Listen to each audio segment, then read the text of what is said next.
Austin has been incredibly impressive this year. What have you gotten out of your quarterbacks that you either expected or didn't expect? What's been your take on your quarterback play this season? Well, they've just played well in games. I mean, I think they've taken to what we've asked them to do. They're understanding the concept of managing the game and being a leader. Quarterback's not always about making the most plays. Sometimes it's about trusting the people around you. We've got a great offensive line for those guys and a lot of skill players. So they've done a good job with that.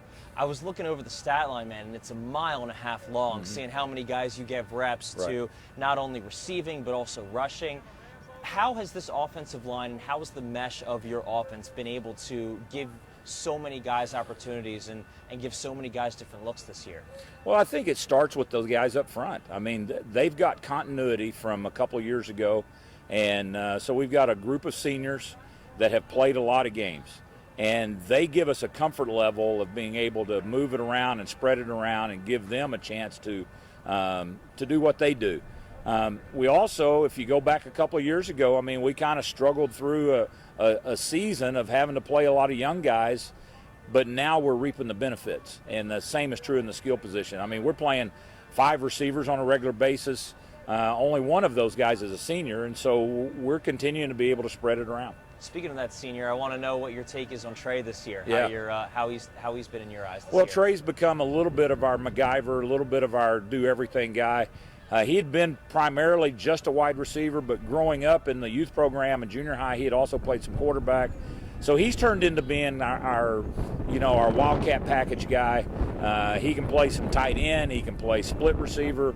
We're just trying to use him for a lot of things, and he's got the savviness of a senior to be able to operate and do it well.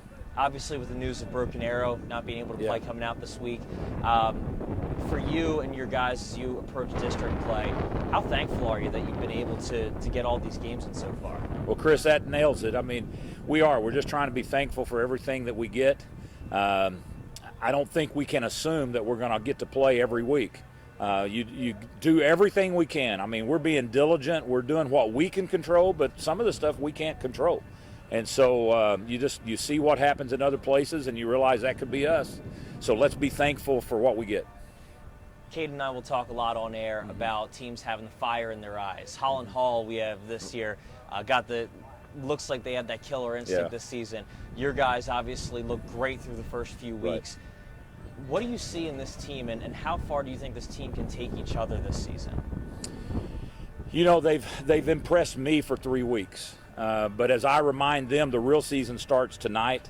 We've got to have that same kind of fire to understand that now's when you actually earn opportunities to continue in the playoffs. I think that comes back to leadership. We've got really good senior leadership, but we also have some young guys that have played some, and I just think they're feeding off each other. There's enough competition on our squad to for a guy not to sit back and relax. They feed off the energy with each other, and they make each other better. Watching the game film of Union this year, what do you see in them? I think they're playing really good on defense. I know that it's not a surprise to anybody. They've struggled some on offense, but I have seen those youngsters. I've seen that personnel, and I know that coaching staff. And, I'm fearful that they'll figure out how to put it together against us. I think they do a great job and will bring their A game when they come play us tonight. Any of those offensive weapons, I know they have a lot of them, any of those offensive weapons you're looking at, hey, these might be guys we have to stop tonight? Oh, A.J. Green, I mean, the running back is I don't even think it's arguably. He's the fastest running back in the state of Oklahoma. I mean, you check the track times and figure that out.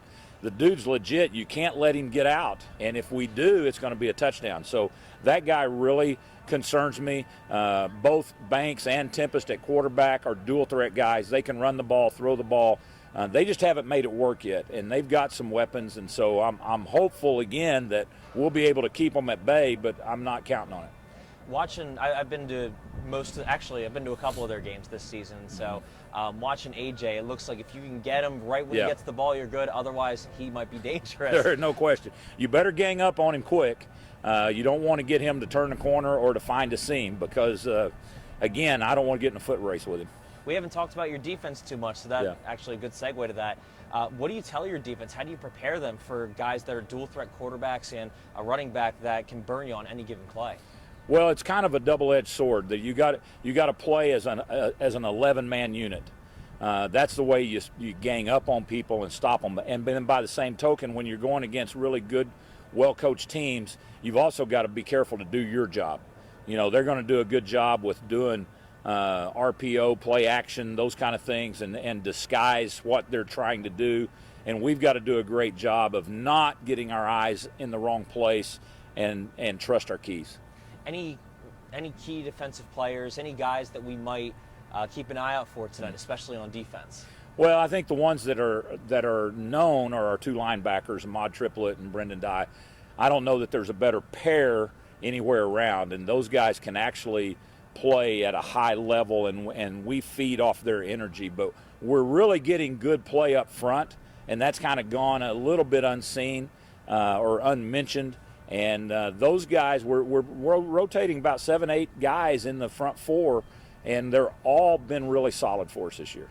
Exciting to be back here, obviously. Limited capacity, but this place has been rocking. What are you expecting tonight for the first district play game this season? Well, I think the folks that are here will get excited and get loud. It's just comfort level of being back home. It always matters. To come out of your own locker room, to come out of your own facility, and to be on a field that you practice on a daily basis. So we love that. We're gonna enjoy that, but we also know we better bring our game to match theirs. Coach, thank you so much. All right, Chris, thank you.